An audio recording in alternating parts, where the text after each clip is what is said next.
Arcmaid an eisir ceart a bhínig daoine leis an aidíart bhríthete agus a bríthar saoir. Rudí ar nós bhí siad pósta in éirí an éit pósadh in éirí iad.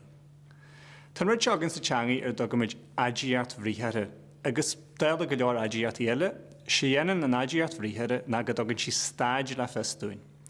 Déirú daine chur a gás ggóla naneag breiste, ggóil na háistí sna lig ceartaithe in eisi go bhaintear, nó go bhfuil an teathúir sin tóca in eis. Tá drach líonú ag daoine an aidíart bhríthar úsáid nar brítheartaí fe a bríthar saoir úsáid. Úsiste muid a bríthar saoir sa Gaeilge, nar bhíon muid a tráchtar dhríú a nar nachmí muid a tuairt le fes cé the a bhí nó a bhés na bhain. Sa bharla, beidir go nnéadú daine, that house was built last year. Sé déadú daine sa Gaeilge sa cheisisin na tógún teasin an éirí nó an éirí a tógún teasin. Ní bheadh se ceart sa cheisisin aidíart bhríthar úsáid. Tógmid sampla eile. An éit bhí an cair sin díalta inné, sé becheart ar éit sin na díalún cair sin inné.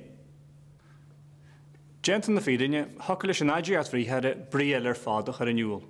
Arcmaid an eisir hampla bheige leis a haléirú. Danéirú daine bhí siad pósta in éirí. Heiciú daine go bre gur mar sinna bhí acu in éirí, a tá buail an sin go mé hí tuairt le fes go méidir go ráthí stead is pósta hain agus go méidir nachhfuil siad pósta níos mó. A danéirú daine pósadh in éirí iad, bhar se breáilir go dtír a gron bhána seacu in éirí agus ní bheadh an buail cear na mí heiscinis na baint leis. Gan áras is tear a bríthar saoirs na haimsir eile fásta.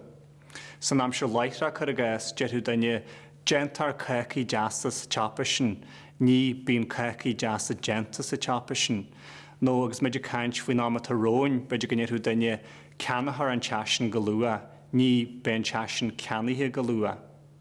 Is fós a gcónaí sílam cebhniú ar hamplaí ná rialatha, mar sin smuoitiigí ar na samplaí bag a practicúla sin ag spéisih go bre.